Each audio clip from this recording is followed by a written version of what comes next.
Bom, queria entrar agora numa reportagem do jornal Folha de São Paulo, falando sobre a Jovem Pan e a decisão do governo federal em cortar verbas para a Jovem Pan.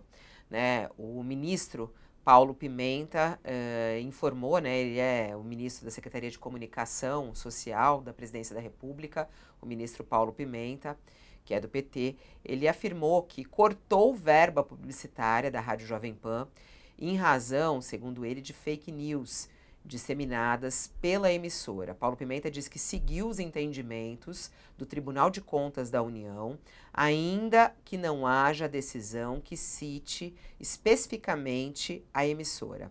A Jovem Pan foi excluída das primeiras ações publicitárias da gestão do Lula, né? Em dezembro, porém, a emissora recebeu cerca de R$ 90 mil da Secretaria de Comunicação para veicular jingles de campanha de fim de ano do governo federal.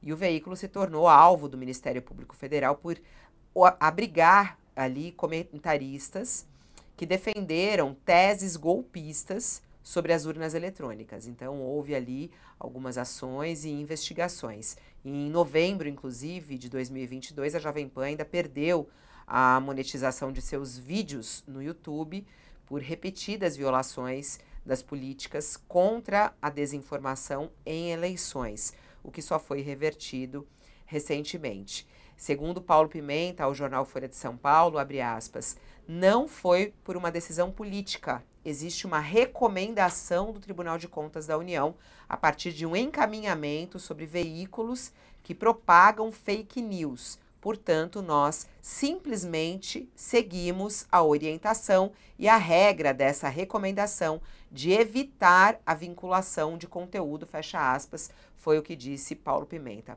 Vamos lá, ô Sakamoto, como é que você analisa essa decisão, né? Como diz Paulo Pimenta, isso não é uma questão política, e sim, né, uma orientação do Tribunal de Contas da União. É o uso da verba do governo, uma verba publicitária, que tem um peso muito grande, né, nas emissoras e nos veículos de comunicação. Eu acho que tem dois pontos para serem discutidos em cima disso, Fabíola. Primeiro, eu acho que é o fato, né? A Jovem Pan, que inegavelmente é uma das principais emissoras de rádio do Brasil, foi um dos principais veículos de comunicação do Brasil, tem uma importância histórica, né? Em determinado momento abraçou o bolsonarismo, até aí, né? Pode ser criticado, mas não é crime. A questão é que, ao abraçar o bolsonarismo, né, e dar espaço para algumas figuras extremamente deletérias, né, ela, na verdade, acabou se tornando canal de divulgação de ódio, de intolerância, de golpismo, né? A Jovem Pan é apontada, né, por pessoas que pesquisam o que foi o processo de golpismo no Brasil durante o governo Jair Bolsonaro e início do governo Lula, todo aquele processo que vocês acompanham, como uma figura extremamente relevante para os objetivos de Bolsonaro e aliados.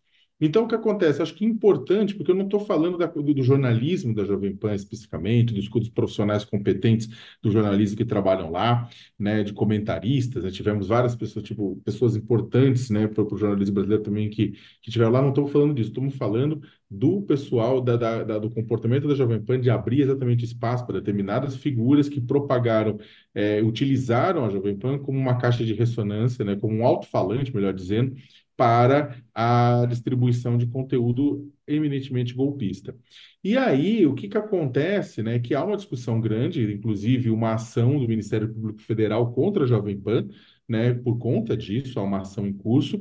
A Advocacia Geral da União está acompanhando essa questão também, né, discute-se dentro da AGU que as punições deveriam e sanções deveriam ser progressivas, né. É claro que há um grupo de pessoas que defende como é uma concessão pública. A Jovem Pan não é um site, não é um jornal, não é uma revista, né? Não é uma concessão pública, assim como TV. E como é uma concessão pública, o pessoal defende punição, porque uma concessão pública foi utilizada para espalhar ataques contra o Estado Democrático de Direito. Dito isso, né, dito isso, isso é um fato, isso é o que aconteceu, mas dito isso, isso levanta uma segunda lebre, né, que é a questão da falta de uma política, a histórica falta de uma política pública, federal, estadual, municipal, mas principalmente federal, para regular a questão da publicidade estatal. Uma série de veículos, a gente viu até uma matéria agora da Folha de São Paulo nesses dias, mostrando quem recebe quanto.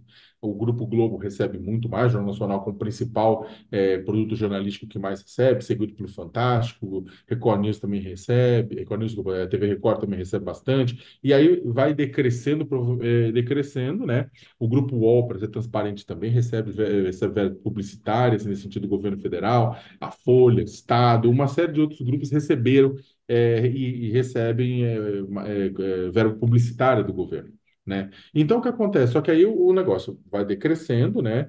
Inclusive sites que são mais à esquerda, tudo recebe também recursos publicitários, né? O que acontece no final é que há uma crítica, e essa crítica está presente, inclusive, dentro do Partido dos Trabalhadores, com quem eu falei, que é a necessidade de ter uma política clara, transparente, com critérios que todo mundo saiba para a publicidade estatal. Se não, a publicidade estatal ela é utilizada de acordo com o governante de plantão para suas necessidades. Eu vou botar mais dinheiro no aliado tal, vou botar menos dinheiro na pessoa que eu não gosto, vou botar mais dinheiro aqui, aqui e ali. Não é questão de não financiar. O Bolsonaro fez isso também, sabe? Temer, Fernando Henrique, Lula, Dilma. É uma coisa que precisa mudar, que é a forma como tem. Um governo não pode fazer essa escolha, tem que ter um critério que vai pegar publicidade pelos recursos dados aos tem audiência, mas também tem que ter entrada, comunicação em nicho, como vários outros países do mundo civilizado têm, como na Europa tem, como em outros lugares tem, que é uma política que não varia de acordo com o político de plantão, né?